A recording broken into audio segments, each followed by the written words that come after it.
Hello everyone, I am back. I thought I was going to have a video for you yesterday morning, but what happened was I did exactly like I did now, hit the button, started talking, went through my whole spiel. Then when I looked at the end, I had it on photo, not video. And by that time, my neighbors are having their lot cleared. Some of the lot's heavily wooded. And so there was unbelievable noise from all of the cutters and chippers and all of that stuff. So it was just not possible to repeat it. So skipped a day. Anyway, let me get you caught up. We got a lot of work done. I'm beat, man. We worked hard. I got up late this morning, which is unusual for me these days. But when my body says I'm tired, I try to listen to it. All right. And I did verify it is on video. All right, didn't get a whole lot done on this car. Reason being that one, put up canopy, as you can see, or I'll show you in a little bit. Two, we worked on the new body parts. Okay, so what I did do is this back section that I had done previously, I put down a thin layer of fiberglass cloth to cover, because there were some reactions in layers underneath, and when I didn't really like this line where the we'll call it the eyebrow was, so I changed it. And when I did, I sanded down to that tractor primer that was causing issues. It's still, I mean, literally still to this day is not hard, and it's been on there for months. So what I did was I put a thin layer of fiberglass cloth on top of it. Ideally, a layer of fiberglass cloth with the right amount of resin in it is 0.8 of an inch thick. So 0.8 of an inch isn't going to hurt anything, and it's a physical barrier in between what is underneath it and what's on top. My body guy still is not convinced that that's enough. He wanted me to sand everything down to get rid of that. I saw that as 3 days worth of work to sand it down and do it all over again. I refuse to redo 3 days worth of work, so I just using my approach. So we'll see. He's still afraid at some point in the future it's going to bubble up or explode or something. I don't know.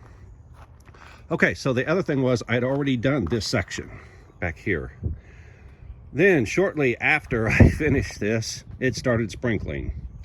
Any of you that have been following along with the history, I found out the hard way that water and fiberglass don't mix. Fiberglass requires a lot of heat to cure, and water absorbs a lot of heat. So if you get any water at all on the fiberglass, it does not want to cure.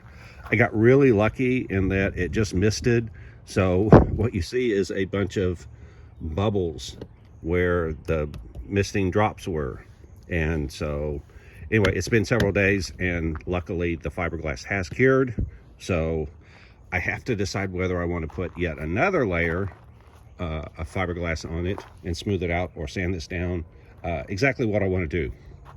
What I did do is when I put this front piece on, originally I aligned it with the edge of the old piece, and then I went and I was going to cut off, what is that, about 8 inches. And then after I laid it down, I went, wait a minute, why don't I, instead of trying to save 8 inches of cloth, why don't I move it back so the front edge of the cloth is at the front edge of the fender here, and let it overlap however much it overlaps. Kind of an experiment to see, and it did what I wanted. Now this less than perfect surface is trapped underneath a much better surface. And so the choice is, do I sand this down, or do I do like I did here and just cover it with yet another layer of fiberglass cloth? Haven't decided yet. Like a lot of things, I'm going to play it by ear. All right, so but because of that misting, sprinkling, I went ahead and I had 2 of these canvas covers. I'm walking across my yard trying not to fall in the tracks. I had 2 of these canvas covers that are 10 by 20. Had a storm come through here and just annihilated them. This one actually, part of it ended up on the roof. is how bad the storm was. Even though I had them tied down and everything, it was that bad. So what I did was I gathered what I could out of the two and made half of one out of the pieces that were left. Here's the other pieces. I might be able, there's the canvas, that one's in a lot worse shape than this one.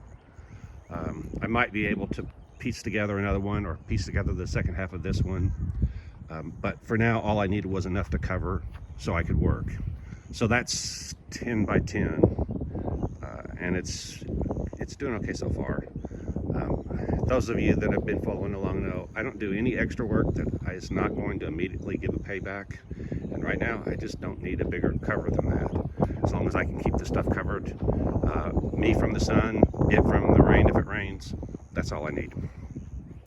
Along the same lines, I bought another cover. My old 10 by 10 again got destroyed by the storm, so I bought this one.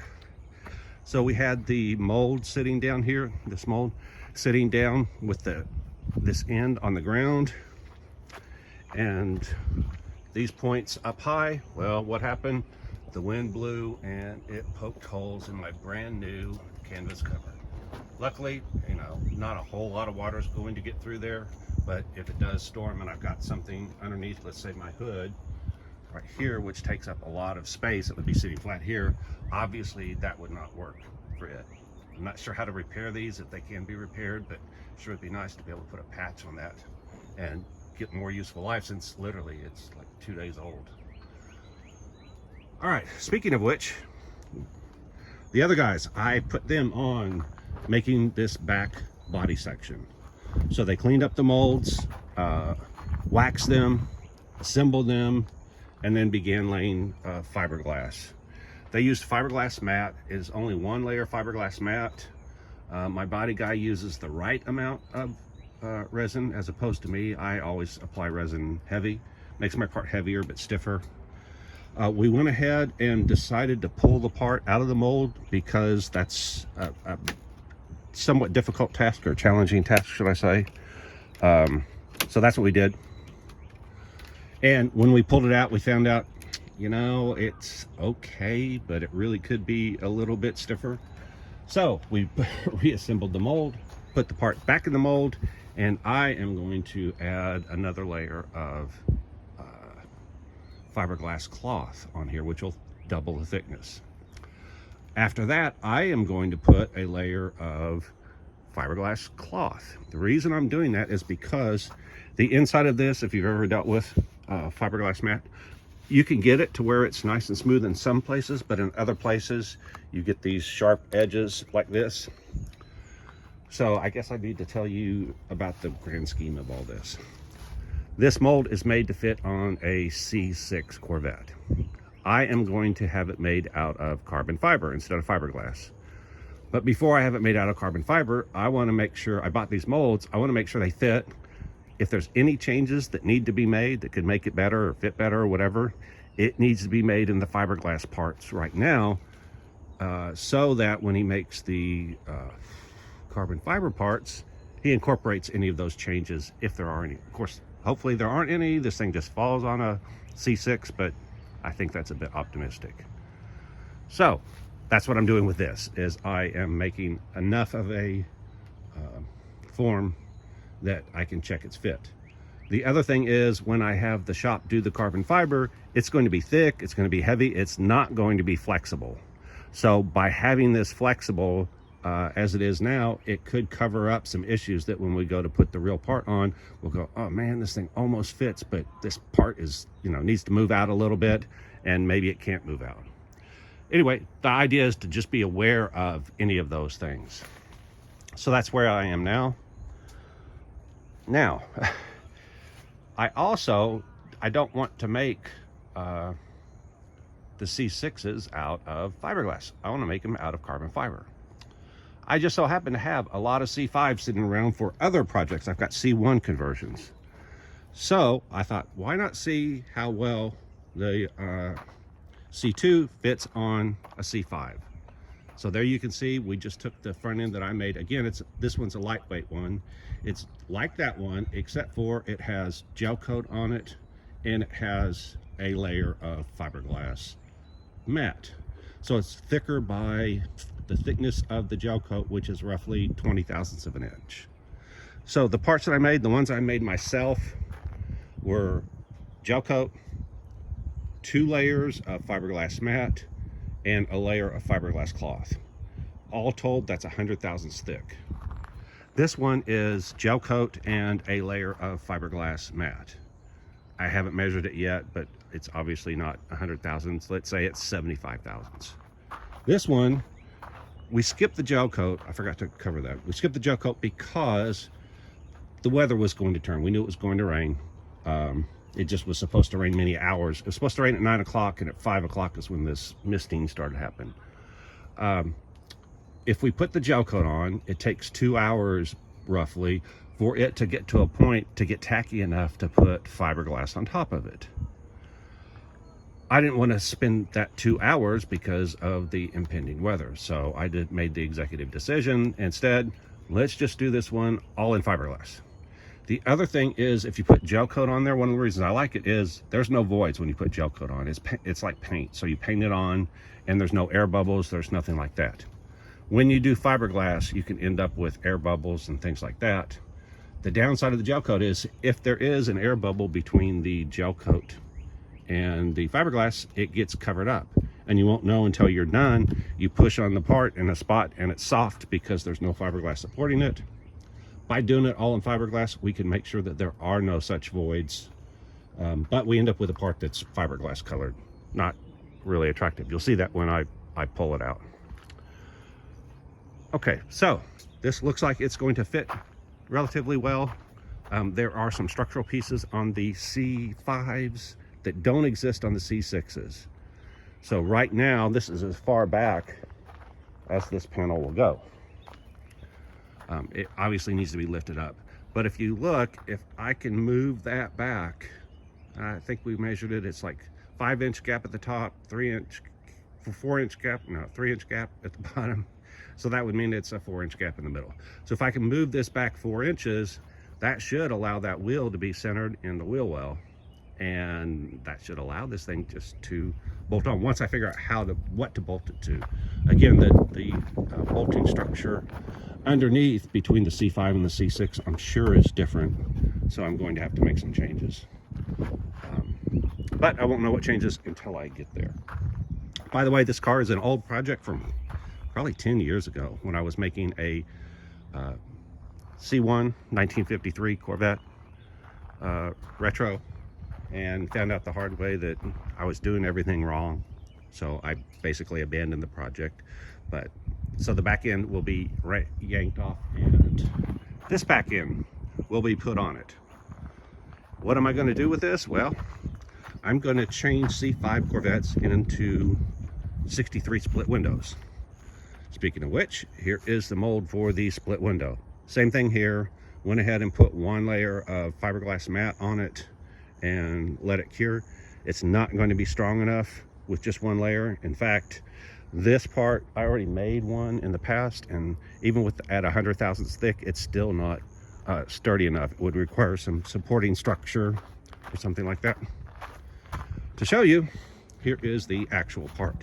The reason this part is sitting here is because I can't put the split window on the convertibles because of the top wouldn't work right. So I was saving this for a C6 coupe or a C8 coupe. So it's already made. You can see though that it's might be hard to see, but anyway, it's a bit flexible. I mean, there we go. It needs to be stiffer than that. What's it going to do? Well, as long as you're here, I'll show you. We're scattered all over because we had 3 people working simultaneously on 3 different things, which made my body guys say, hey Jack, you need to focus. It's like, no, we need to get as much done as quickly as possible because we have some car shows going up, and honestly I need to sell some cars or all of this stuff goes away because I'm gonna go broke. All right, this is the C5. What this is going to do is this is going to replace the hatch on the C5. which means ideally this lip right here is going to be right here where this hatch is. So I will slide this forward, and if we put it right where it should go, you can see that while this would work on, it's supposed to work on a C6, it's a bit off for a C5. So now if I pull this back to here, you can see that a C6 is obviously wider than a C5 in the trunk area. So this would have to be moved. What I do is slice this, put a lip on it, and then add that to that fender section, because that fender section right now comes up to this edge. So basically we move the edge over to match. With that hatch out of the way, this one, with that glass out of the way, this one would come kind of close to fitting. It's going to need some work. What's going to have to happen is, again, split this probably, you know, a couple inches, probably split this area in half. Split it here, move this up. Oh, I take that back. If I look at this, this part stays, this white part. The actual hatch front is where the glass ends. So this isn't as far off as I thought, it's just the angle's wrong. So I will adjust this to where it's in the right spot. This will have to be trimmed and cut. Again, the mating parts will have to be changed. And then the back windows, I don't know if this mold uses actual 1963 windows, or if it used plexiglass or Lexan or whatever back windows. I'm going to have to find out. If it's Lexan, I know several guys that can bend Lexan, make molds, and that won't be an issue. Same thing if it uses the factory glass, that's just as good, except for anybody that's priced it, the factory stuff is expensive for these cars. I was warned that all of the chrome, all of this body fits factory Corvette chrome. All of my designs, I try to use the factory chrome so I don't have to custom make chrome for stuff. Problem is, I was warned it's about $10,000 for just the chrome stuff for these cars. So I'm bracing myself for that, but I'm not going to spend that money until I get the car done, and chrome's the last thing. But you can kind of get an idea. Some of you have some imagination and can see where this is going. Others of you won't get it until it's 100% done. But this is what the car is basically going to look like when I'm done. Except that rear end, of course, will be changed to the other style of rear end. But it looks like it's got potential. And that was the whole point of this, was to see, is there a point in trying to make this body kit fit on a C5? And my answer is, yep, it looks like it's going to work. Okay, the last thing I'm going to cover is the hood on the C8 and the C5 and the C6. So a long time ago, I made a hood from what's supposed to be a mold. That's that black thing that's over there. It's not really a mold, it's just a flat piece of fiberglass. So I wish he had put edges on it like everything else, but he didn't. So you just make it. What happened though is the thing curls. Even that, when we set it down, it was been sitting outside for months, probably 6 months, and it was absolutely flat, great. As soon as we brought it out here, set it down, it started curling. Even though it was on that flat surface, this part was gone. It started curling. We're gonna have to do something about that. The issue is, of course, it curls the wrong way. You'll have to excuse me, I'm trying to carry apart and talk. Camera. There we go. And this thing slides as soon as you put it on. Okay, so if you look, I'm shocked that's working. Okay, so I just cut this. What happened is the curl made it to where we couldn't even figure out what was going on. It's still there, but at least with half of it there, I can maneuver it a little bit. So if I line up this edge, This will work with this edge. You'll have to trust me here. That's pretty much lined up. It would have to be trimmed. This thing is too long. It can be cut right through here. Front edge, round off the corner a little bit. That'll work. The problem is that it's not wide enough. The center of the hood is right here, and it doesn't match. So if I center the center, or I split it in half, then we have a little bit of an issue. There you go, which we'll see in a second. This is rough, but let's say that's center. It's probably not even center. I had it yesterday, but again, I wasn't videoing yesterday. Let's say there. Just for argument's sake, let's say that was centered. Okay, now the issue is it doesn't match on this edge.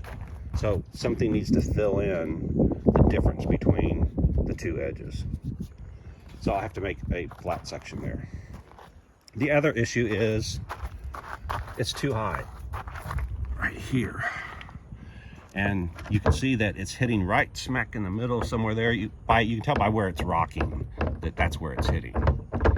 So it's somewhere around right here is where it's touching. If I move it down here, it lifts up the back.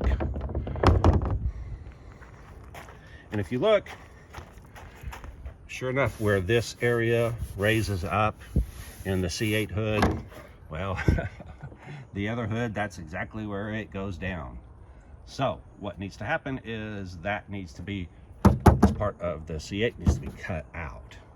The problem is I opened this up and looked, and there's nothing underneath. There's a perimeter structure that all of this bonds to, but if I cut this open, it's going to be, the trunk is going to be open to the elements. So what I need to do is I need to make an entire hood at once, so that when I cut this open, I can immediately put the hood on top of it and close it back up, seal it, so then I won't have problems with water getting in when it rains. The problem is that this thing, the hood needs to flex in two directions. It needs to flex front to rear and side to side. What I'm going to do is I'm going to make another hood from this quote mold. But what I'm going to do is I'm going to make it out of layers of fiberglass cloth. Each layer of fiberglass cloth is 0.8 of an inch thick. I'm thinking 3 layers would probably be the right amount to be just enough to where it will hold its shape, but I can still be flexible enough that I can lay it on top of here, and I can get it to conform. I might have to screw it down, but I can get it to conform to this hood, so that then I can cut out the structure underneath and I will have a hood. Again, won't know until I try it. I'm going to try 3 layers. I know 1 layer won't do it. I've experimented, but this was years ago when I was working on this. 1 layer won't even hold its own shape. 2 layers, it starts to hold its shape. And I'm thinking 3 layers will be enough to basically hold its shape, yet still be flexible enough to make modifications. We'll see. That's on my plan. So I've got a lot of work to do. I got to put a whole nother layer of fiberglass on this, on the inside. Well, 2 layers, the mat and the cloth. I've got to do the same thing here. This one will probably take 2 layers of fiberglass mat and a layer of fiberglass cloth. I do have woven roving, which is very thick. Fiberglass has a heavy texture to it. It's what's on the back of these hoods. I might use it on that piece specifically because that is one of the few that needs to be a finished piece right now. So if you look, there's my woven roving. You can see it's got a pretty big spacing. It's pretty heavy fiberglass, and it ends up, because the fiberglass is spread out, you end up using a lot of resin, which makes the part stiff and a little bit heavy, which again should be okay for that back hatch, since it's going to try to fit on several different things. On this one, I don't think I used the woven roving on it, but I don't remember. Let's look and see. Nope. So this was just fiberglass mat. And I didn't even use fiberglass cloth on this. This is pure matte. So that's probably 2 layers of matte, gel coat, and no cloth. There was something else I was going to cover. I don't remember what it was, so we can cover it next time. This is that front end from the C8. This door skin is going to go over that door skin. You can see that it's not long enough, not even close. So I have to figure out what to do about that. There's still a lot of minor issues that need to be resolved.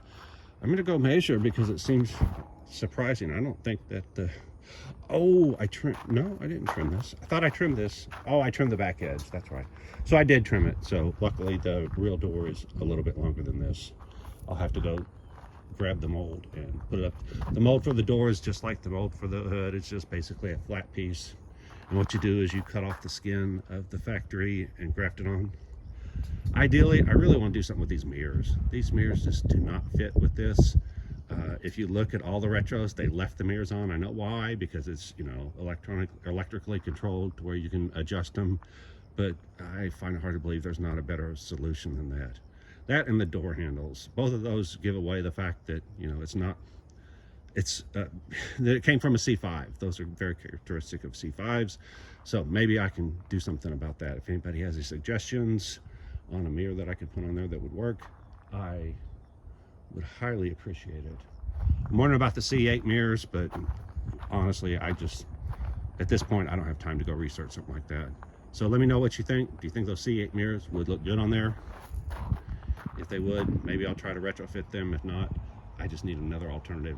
I obviously don't want to have manual mirrors on a car like this if I can avoid it. And I would rather not have that design. Maybe one of my fiberglass guys or carbon fiber guy. Yeah, maybe my carbon fiber guy can make new mirror housings for that. Something that fits better with the design. All right. Oh, the other thing I'm going to do is the vents. I want to do the vents. My goal in the short term is to get this entire side done so that everyone can see what this is going to look like. I need to make those vents. I'll probably do that today. The plan was to do that anytime I had extra fiberglass left over, but I've gotten pretty good at estimating how much fiberglass I need and how much cloth I need. This is the vent. The old vent is from that project that you saw, and then we said it doesn't look right with the straight edges, so this is what we're going to do. We're going to curve it to match the back edge of the door opening. I'm going to make one of these and then duplicate it either 2 or 3 times depending on spacing. So I'm going to make, let's say, 3 of them. Maybe I'll just make 2. I'll either make 2 or 3, and once I do that, then I'll be able to kind of paint them a little bit and space them and say what looks right. Does 2 look good, or does it need a 3rd one? Because that's a lot of blank area to cover up.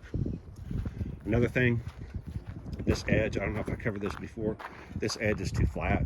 It needs to cover that tire.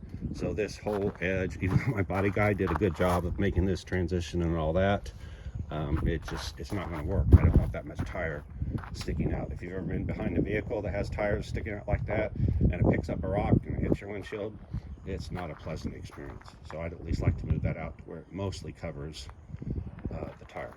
I remember the other thing. So I ordered fiberglass a while back when it was really hard to get. I've been buying it by the gallon container, the typical Mondo fiberglass right here. And it was, I don't know, I think $35, $40 a gallon, something like that. So I go to Home Depot to get some more. It's now $60 a gallon. And this is not good fiberglass resin. It's just was readily available. I knew I was overpaying for it even at the $35 to $40 a gallon. But for convenience, it seemed okay. Now I have to find an alternative because that's just too much money. So I'm looking at getting 5 gallons. I didn't want to buy 5 gallons because I keep thinking I'm going to stop making fiberglass stuff, and the bottom line is it looks like that's not realistic. So I'm going to order, let's say 5 gallons of resin, and I do need a couple. Oh, so I looked at order 5 gallons of resin. As soon as anybody could get it to me is going to be May the 4th, which is still more than 2 weeks away, and I can't sit here. I'm out of this, so I can't sit here with no fiberglass. So I'm going to get some fiberglass, enough to get me through until the new stuff comes. But anyway, I was shocked at that price increase, but everything's gone up. I did find it, that was Home Depot, they had it for 60. Walmart has it for 49. But I went there and they only had 1 gallon, so I bought it. But a gallon isn't, it's just going to put a dent in what I need here. So I have to do something else about that. I did notice something else. I either need to decide that it's okay to have these tires stick out this much from the body, or I need to do like I'm doing with this one and make something so the tire is covered up. I don't know. Again, let me know what you think. Should I go ahead? I mean, it would be relatively easy to make a copy of this fender section right there and just transfer it to there and cover up those tires. Let me know what you think. Now, that's what it was. It was a fiberglass price increase that I was going to cover. So I've got to go get at least 2 gallons, if not 3 gallons of fiberglass to get me through until the 5 gallons comes in. And that's it. And there's not, honestly, there's not a lot I can do. Oh, another thing was when I ordered it all in bulk in these gallon containers, one of them, this can that you see, came to me already hardened inside. I couldn't get the lid off. I had to use pliers to get the lid off, so that was my first bad sign. I feel it's hard. I poked holes in it just to see, and you can see that ideally that stuff should just be flowing out of those holes. A little bit comes out, but not much. My body guy said don't even try to use this because once it gets to that stage, it hardens really fast when you put the hardener to it. And already you've got to have your plan together when you put your fiberglass cloth down and you're putting the fiberglass resin on top, because it hardens pretty quickly. So that's, in that case, it was $35 wasted. I should have sent it back. I didn't. I just was so busy back then, so I guess I just eat 35 bucks, which is annoying, and especially now that it's $60. So I'm essentially eating $60. One final thing, this car had been sitting for a while, but I moved it down here when I moved from Dallas, and I drove it up on the trailer, drove it off the trailer, and parked it. And then I go to start it, I don't know, a couple weeks ago, and it wouldn't start. It'd crank, but it wouldn't start. So I had Jake spray engine starting fluid in it, and it would, you know, sputter and do what it would do, and it actually backfired quite a bit. Then I looked, and the gas gauge is empty. So I'm guessing it ran out of gas. It just seems bizarre that it ran out of gas, you know, like that. But I will go get some gas and try. We tried to put gas in it.